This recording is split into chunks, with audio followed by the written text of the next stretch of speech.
मेरे प्यारे हरियाणावासी भाइयों बहनों, आज काफ़ी समय के बाद फिर आपसे बातचीत करने के लिए हरियाणा की बात इस कार्यक्रम में मैं आया हूं। आपको याद होगा कि पिछले वर्ष जब ये कोरोना का समय चल रहा था, प्रोक्योरमेंट भी इसी अप्रैल मास में चली थी, तो लगातार हमने लगभग 3 महीने हर सप्ताह एक बार 2 बार ये बातचीत हम करते थे। समय ऐसा आया कि सारी चीज़ें ठीक होती नजर आई। कोरोना विशेष तौर पर फरवरी के महीने तक ऐसा लगता था कि भी कोरोना काल समाप्त हो रहा है, लेकिन अचानक मार्च के महीने में ही फिर से इसने ऊपर उठना शुरू कर दिया। पिछले वर्ष भी ये मार्च में प्रारंभ हुआ था, इस वर्ष भी मार्च के बाद इसने फिर से दूसरा एक प्रकार से जो इसकी बारी है वो शुरू हो गई, सेकंड वेव ऑफ कोरोना जिसको मैं कहूँगा। लेकिन जो अजीब बात है कि जो पहली वेव थी वो लगातार मार्च से लेकर के और अक्टूबर तक, सितंबर तक इसी प्रकार से यानी आगे बढ़ते बढ़ते वो प्रतिदिन जो केसेस थे वो हमारे बढ़ते हुए मैक्सिमम 3100 केस एक दिन में गए थे। लेकिन इस बार ये एक तेजी से बढ़ते हुए पिछले 1.5 महीने में ही यानी कल की जो संख्या है 5858 ये केस पहुंच गए, यानी पहले से भी लगभग दुगना लेवल पर ये पहुंचे हैं। एक चिंता हुई है और उस चिंता के कारण से सारा देश, बहुत से प्रांत बहुत तेज गति से आगे बढ़ रहे हैं, उसमें हरियाणा भी पीछे नहीं रह पाया है। हमारा पड़ोस का प्रदेश चाहे पंजाब हो, चाहे चंडीगढ़ हो, दिल्ली हो, उत्तर प्रदेश हो, राजस्थान हो, सभी इस तेज गति से आगे बढ़ रहे हैं। इस बार अंतर थोड़ा ये है कि पिछली बार शुरुआत हुई थी, दिल्ली और आसपास के जिले वो ज़्यादा तेज़ी से आगे बढ़ रहे थे, लेकिन इस बार जीटी रोड के जिले जिसमें चंडीगढ़ के साथ लगते पंचकुला है, अम्बाला है, कुरुक्षेत्र है, यमुनानगर है, करनाल है, ये जिले कंपैरेटिवली आगे बढ़े हैं। और साथ ही दिल्ली के साथ लगते जिले गुरुग्राम और फरीदाबाद, इन्होंने भी अपनी संख्या बढ़ानी शुरू कर दी है। हालांकि बाकी प्रांतों की तुलना में हमारा रिकवरी रेट, जो एक समय तो ऐसा था कि 98% 98% तक रिकवरी रेट हो गया था, लेकिन अभी घट करके 90% तक आ गया है। बहुत प्रदेश हमारे से पीछे हैं, लेकिन दूसरे प्रदेशों की तुलना का विषय नहीं है। हम चाहते हैं कि कोरोना हमारे यहाँ बिल्कुल नहीं आना चाहिए, आया है तो जल्दी से जल्दी जाना चाहिए। तो इसके लिए हमने बहुत सी सावधानियां, जैसे पिछले वर्ष बरती थी उसी प्रकार की सावधानियां इस बार भी बदलने के लिए हमने कहा है। और आज ही एडवाइजरी जारी की है हमने डिपार्टमेंट की तरफ से, जिसके अंदर सूचनाएं दी गई हैं कि इस बार हमको ये काम करने हैं, ये काम नहीं करने हैं। पिछली बार चूँकि नया अनुभव था तो उसमें थोड़ा पैनिक ये थोड़ा ज़्यादा हो गया था, और पैनिक होते हुए लोगों ने अपने व्यवसाय, यानी हालांकि लॉकडाउन के समय हमने अपेक्षा की थी कि सब बाजार बंद करें, सभी उद्योग भी बंद होने चाहिए, और उसका दुष्परिणाम ये हुआ था कि बहुत से मजदूर वो पलायन करके अपने अपने घरों में दूसरे प्रदेशों में जाने लग गए थे। लाखों की संख्या में मजदूर गए, वो वापस भी आए। जब स्थितियां ठीक हुई तो वापस अपना जो उद्योग है, आर्थिक जो सारा चक्र है, वो ठीक अपने लेवल पर आ गया और दोबारा से अपनी गति ने पकड़ा। इस बार हम सावधानी बरत रहे हैं कि उस प्रकार का पैनिक न हो, और पैनिक होने का कारण इसलिए भी नहीं है कि एक अनुभव ऐसा बता रहा है कि कोविड का जो भी मरीज है उसका निश्चित एक क्रम बना है कि वो 14 दिन से और 20 दिन के अंदर अंदर ये समाप्त हो जाता है, ठीक हो जाता है। अगर कहीं अलग से बीमारियां कुछ होती हैं वहां थोड़ा खतरा ज़्यादा होता है। उसके लिए हमने मेडिकल हेल्प, जितनी भी उसकी चिकित्सीय व्यवस्था है वो सारी हमने की है। आज भी हमारे अस्पतालों में ऑक्सीजन की व्यवस्था पूरी है, आईयूसी बेड्स की व्यवस्था पूरी है, वेंटिलेटर्स भी पर्याप्त मात्रा में हैं, कहीं किसी को कोई कमी नहीं आएगी। हमारे अस्पताल सब सुसज्जित हैं, हमारे डॉक्टर्स, पैरामेडिकल स्टाफ जैसे पिछली बार अलर्ट था, पिछली बार भी हमने जो उनको निवेदन किया था तो खुल करके जैसे कोरोना वॉरियर्स के रूप में वो काम में आए थे, उसी प्रकार इस बार भी वो कर रहे हैं। आगे नया यानी व्यक्तियों को कोरोना ना फैले, इसके लिए और जो कई आयाम हैं वो भी हम सब कर रहे हैं। जैसे टेस्टिंग है, टेस्टिंग अभी भी 30,000 से ऊपर ये प्रतिदिन होती है। और टेस्ट होने के बाद जो व्यक्ति यानी कोरोना से प्रभावित होते हैं, पॉजिटिव निकलते हैं, फिर उसके बाद उनकी ट्रैकिंग होती है और ट्रेसिंग होती है कि उनके साथ कौन कौन व्यक्ति पिछले 2 दिन में या 3 दिन में संबंध में आए हैं। लगभग 20 से 30 व्यक्ति हर व्यक्ति के संपर्क में पिछले 2 या 3 दिन में आते हैं। उन सबको भी हम उनकी टेस्टिंग करते हैं, ट्रेस करते हैं, ट्रैक करते हैं और फिर बाद में अगर उनको भी किसी को कोरोना होता पाया जाता है तो उनको ट्रीटमेंट की ओर भी ले जाया जाता है। तो ऐसे ये 4 जो स्टेप्स हैं ये सब हम करते हैं, जिसमें टेस्टिंग है, ट्रैकिंग है, ट्रेसिंग है और ट्रीटमेंट है। तो इस आधार पर हम कोई भी कसर नहीं छोड़ रहे हैं। आज भी 30,000 से ऊपर लोग प्रतिदिन ये टेस्ट हो रहे हैं और वैसे तो टेस्टिंग जितनी ज़्यादा हम करेंगे हो सकता है उतने ही कोरोना पीड़ित जो मरीज हैं वो ज़्यादा हमको आए, लेकिन इसकी चिंता नहीं है। हमें चिंता यही है कि अगर कोरोना किसी को पहले तो आना नहीं चाहिए और अगर आया है तो जल्दी से सुरक्षित होकर के, जल्दी से ठीक होकर के, इलाज होकर के वापस अपने घर को लौटे। इस बार के जो कोरोना पॉजिटिव केसेस हैं उसमें एक बात और ध्यान में आई है कि यदि बहुत ज़्यादा वो सीरियस नहीं है, बहुत ज़्यादा बेचैनी पैदा नहीं कर रहा है, तो हमने ये भी कहा है कि वो सब घरों में ही रहें और घर पर ही रह करके आइसोलेशन ये उनका होना चाहिए। आइसोलेशन की जितनी भी किट्स हैं ये उनको उपलब्ध करा दी जाती हैं कि जिसको जैसी आवश्यकता हो। मास्क है, मास्क के साथ सैनिटाइजर है, दस्ताने हैं और उनको सबको यानी एक प्रकार से घरों में एक प्रकार से उनको जा करके जांच करने के लिए हमारी जो डॉक्टर्स की टीमें हैं वो भी तैयार रहती हैं। घर घर जा करके पैरामेडिकल स्टाफ है वो भी जा करके उनको चेक करता है, कोई परेशानी आए तो उनको वो एक प्रकार से उसको ठीक करते हैं। टेली परामर्श सुविधा, हर दिन 2 बार उस मरीज को टेलीफोन से भी जानकारी ले ली जाए कि कहीं कोई दिक्कत तकलीफ नहीं है। ऐसी व्यवस्थाएं भी हमने की हैं और यदि कहीं कमी है उसको भी हम और इसको ठीक करने के लिए आगे बढ़ाएंगे चीज़ों को। जहाँ तक अस्पतालों में चीज़ों की उपलब्धता है उसके अंदर अस्पतालों के चाहे पीपी किट्स हैं, मास्क हैं, सैनिटाइजर है, सैनिटाइजेशन की बॉटल्स लिक्विड की हैं, बिस्तरों की संख्या है, क्लोरोक्विन की गोलियां हैं और विशेष तौर पर जो रेमडेसिविर ये जो गोली है इसकी भी इंजेक्शन की पर्याप्त संख्या हमारे पास है। कहीं किसी को परेशान होने की जरूरत नहीं है। ये एक ऐसी दवा है जो बहुत आवश्यक होने पर ही वो मरीज को लगाई जाती है।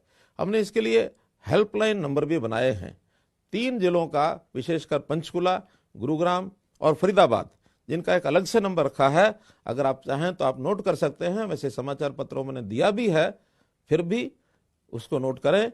855-889-3911 855-889-3911। ये 3 जिलों के लिए इस नंबर पर हम जो है हेल्प लाइन के नाते इसका उपयोग कर सकते हैं। और अन्य जो जिले हैं उसमें 1075 1075 1075 इस 4 अंकों के नंबर का हम उपयोग कर सकते हैं। अभी जो कोरोना मरीज होते हैं उनके लिए तो ये सब सावधानियां हैं, लेकिन आगे लोगों को कोरोना ना हो इसके लिए भी हमने जो इलाज किए हैं, एक तो वैक्सीनेशन का टीका।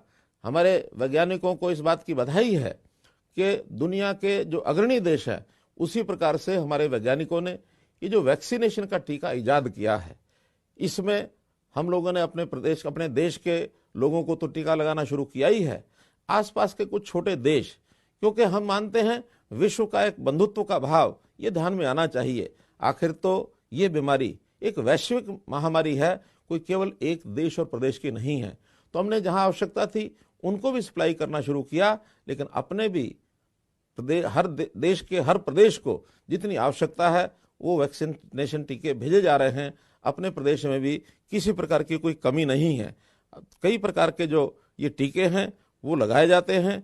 प्रतिदिन जितनी भी व्यवस्थाएं की गई हैं उसके अंदर अभी तक 30,50,000 वैक्सीनेशन के टीके ये सब लगाए जा चुके हैं। पिछले दिनों में हमने 11 तारीख से 14 तारीख तक एक वैक्सीनेशन का प्रदेश व्यापी टीका महाअभियान ये चलाया था। वैक्सीनेशन उत्सव इसका नाम दिया था, जिसमें लगभग 6 लाख टीके ये हमने उन 5 दिनों में ही लगाए हैं।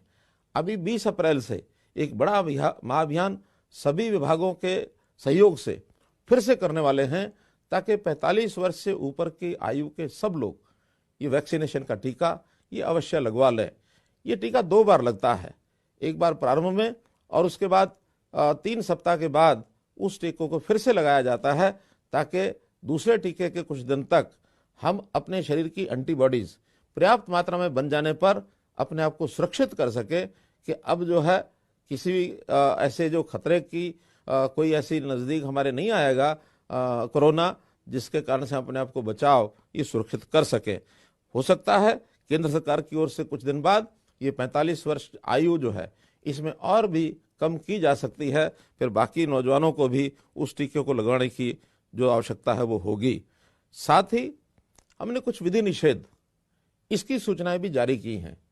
आखिर मास्क पहनना ये आवश्यक है, मास्क ना होने पर हम चालान भी करते हैं, 500 रुपये का चालान, साथ में मुफ्त में मास्क भी दिए जाते हैं। चाहे हमारे पुलिस के द्वारा, जो ट्रैफिक पुलिस है अथवा अन्य पुलिस है, चौक पर जहां भी कोई बिना मास्क पहने मिलता है तो उसको अवश्य चेक किया जाएगा, चाहे वो वाहन पर है चाहे वो पैदल चल रहा है, लेकिन मास्क पहनना अवश्य है। ऐसे ही बाजारों के अंदर भी जहां भी व्यक्ति अपने काम के लिए जाता है, भीड़ ना लगाएं। अलग अलग संख्या में लोग आते जाते रहते हैं तो उसका कोई बहुत बड़ी कठिनाई नहीं आती है, लेकिन इकट्ठे झुंड में, भीड़ में वो इकट्ठे न हो, इसका भी सावधान रखें। खास करके सार्वजनिक स्थानों के ऊपर, चाहे वो बाजार हैं, सिनेमाघर हैं, पर्यटन स्थल हैं, धार्मिक स्थान हैं, मंडियां हैं, सब्जी मंडियां हैं, इन सब स्थानों पर भी हम जब जाए तो अपना मास्क भी लगा कर रखें, लेकिन एक साथ भीड़ में लोग इकट्ठे न हों। इसी प्रकार से हमने जो कोरोना का कर्फ्यू, ऐसे भी एक प्रावधान किया है कि रात्रि 9 बजे से लेकर प्रातःकाल 5 बजे तक कोरोना कर्फ्यू रहेगा। बिना पास के कोई भी व्यक्ति बाहर न निकले। 9 बजे अपने अपने कार्यक्रमों को समाप्त करके और घर पहुंचे। घर पहुंचने तक आपको कुछ नहीं कहा जाएगा, लेकिन इसके बाद 10 बजे के बाद तो तुरंत उसकी कोई ना कोई कार्रवाई वो निश्चित रूप से की जाएगी। जहां तक सामूहिक कार्यक्रम जैसे विवाह शादी है अथवा किसी दुख में सुख में लोग इकट्ठे होते हैं, उसकी भी हमने सीमा लगाई है कि इंडोर में कहीं भी कोई इंडोर फंक्शन है, बंद कमरे में है, बंद हॉल में है, तो उसकी कैपेसिटी का आधा, अधिकतम 50 व्यक्ति, इससे ज्यादा इकट्ठे न हो। और अगर बाहर कहीं मैदान में करना है तो 200 से ज्यादा व्यक्ति इकट्ठे नहीं होने चाहिए। कुछ लोगों ने पहले से अपने फंक्शंस तय किए हुए हैं, अभी से सुनिश्चित करें कि संख्या की सीमा को न तोड़ें।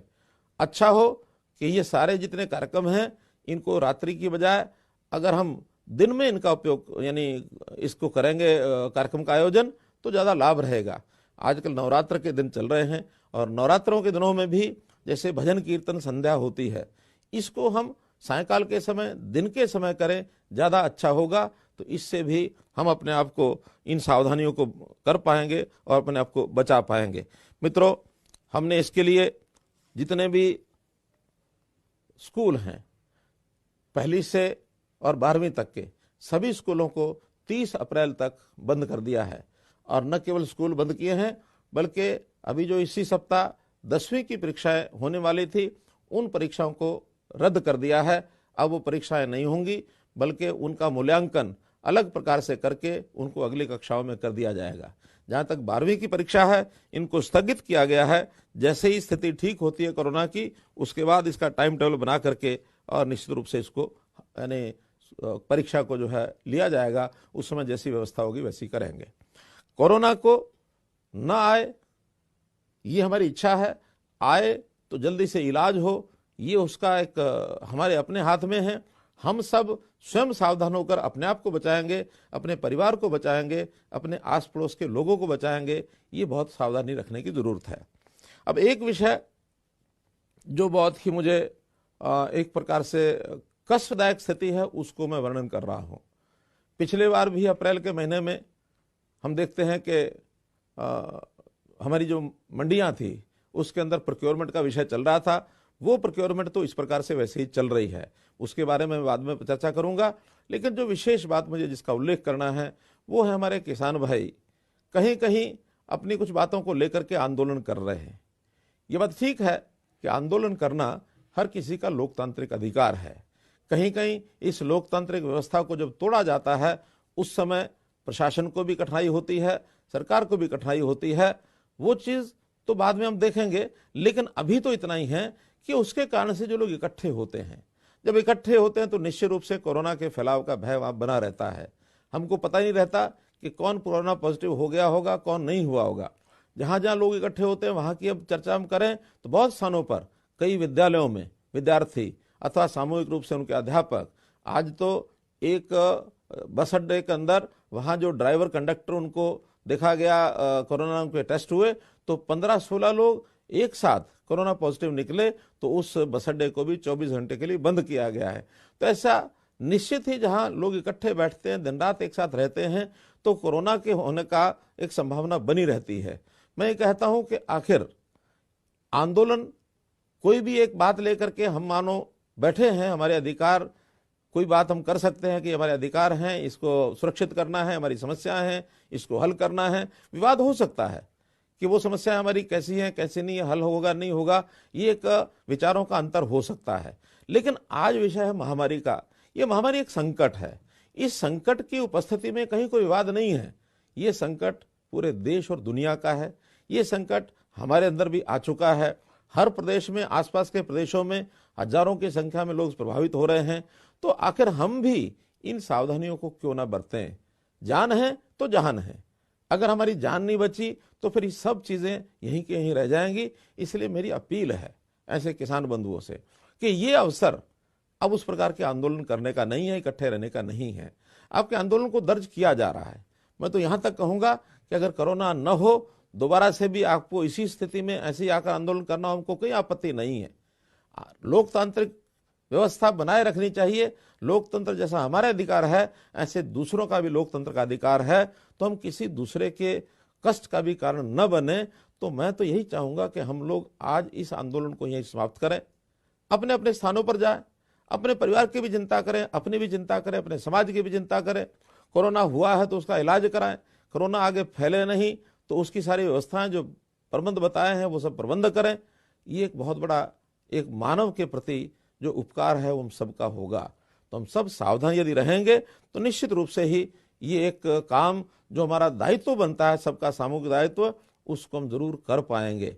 जहाँ तक मंडियों में इस समय प्रोक्योरमेंट की बात है, प्रोक्योरमेंट पिछले वर्ष भी कोरोना के समय में ही हुई थी और ठीक प्रकार से सारी व्यवस्था हमने की थी।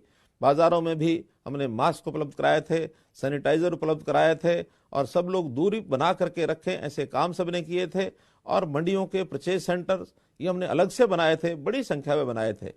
इस बार भी हम वो सब कर रहे हैं। हमारी प्रोक्योरमेंट में इस समय आधे से ज़्यादा अनाज जो है वो मंडियों में आ चुका है, लगभग 60%।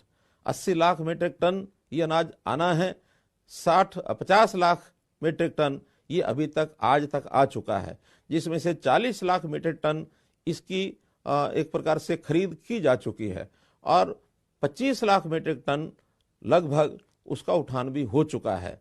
तो ये उठान हर दिन बढ़ोतरी इसकी हो रही है। उठान जल्दी से जल्दी हो, ये हमारा प्रयत्न है। ट्रांसपोर्ट व्यवस्थाएं सबने की हुई हैं।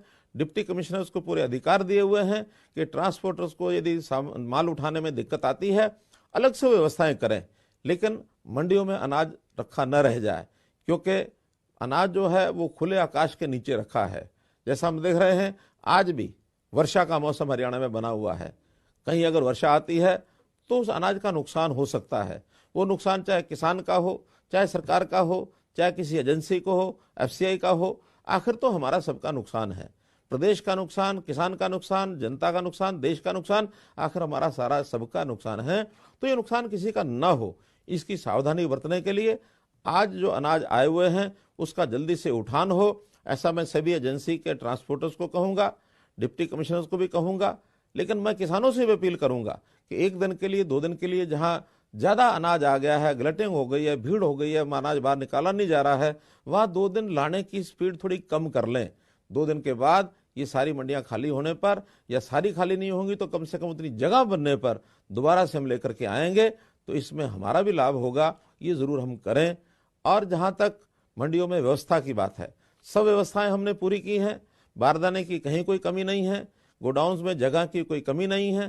ट्रांसपोर्टेशन में थोड़े वाहनों की कमी हो सकती है, जिसका मैंने कहा कि डिप्टी कमिश्नर को हमने पूरे अधिकार दिए हैं, वो सब इसको ठीक कराएंगे। और जहां तक पेमेंट की बात है, पैसे की बात है, इस बार व्यवस्था की है कि किसान के हर एक के खाते में ये पैसा जाएगा।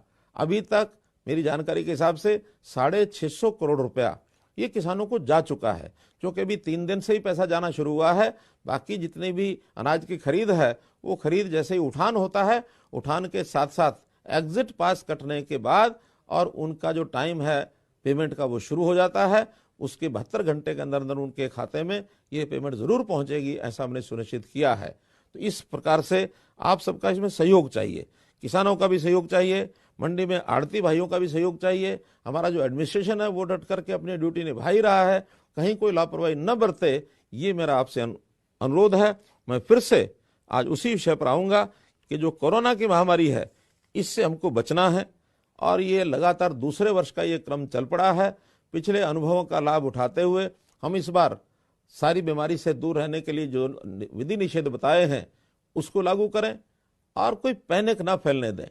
खास करके मैं हमारे जो मजदूर भाई हैं, जो फैक्ट्रियों में काम करते हैं, उनसे मैं आग्रह करूंगा कि यहाँ रहें चाहे अपने प्रदेश में रहें, घर में रहें, स्थिति एक जैसी है, कहीं अंतर पड़ने वाला नहीं है। सावधानियां यहाँ भी बरतनी होंगी, सावधानियां वहां भी बरतनी होंगी। इसलिए हम निश्चिंत होकर के बिना किसी चिंता से अपने अपने काम में लगे रहें और वहां पर जो सूचनाएं आपको मिलती हैं, डिस्टेंस, दूरी बनाकर रखना, आधी संख्या दिन में काम करे, अगर डबल शिफ्ट करनी है तो आधी संख्या रात को करे, 3 शिफ्टें करनी है तो 3 बार शिफ्टें करें, इस प्रकार से। और किसी को छुट्टी के दिन भी अगर कोई फैक्ट्री बंद रहती तो छुट्टी के दिन का उपयोग करें, लेकिन लगातार अपने काम को करते हुए सारी व्यवस्थाएं जो हमारे प्रबंधक हैं, जितने भी उद्योगपति हैं, वो सब प्रबंध व्यवस्था करके स्थानीय हमारे डिस्ट्रिक्ट एडमिनिस्ट्रेशन के साथ जुड़ करके रहें।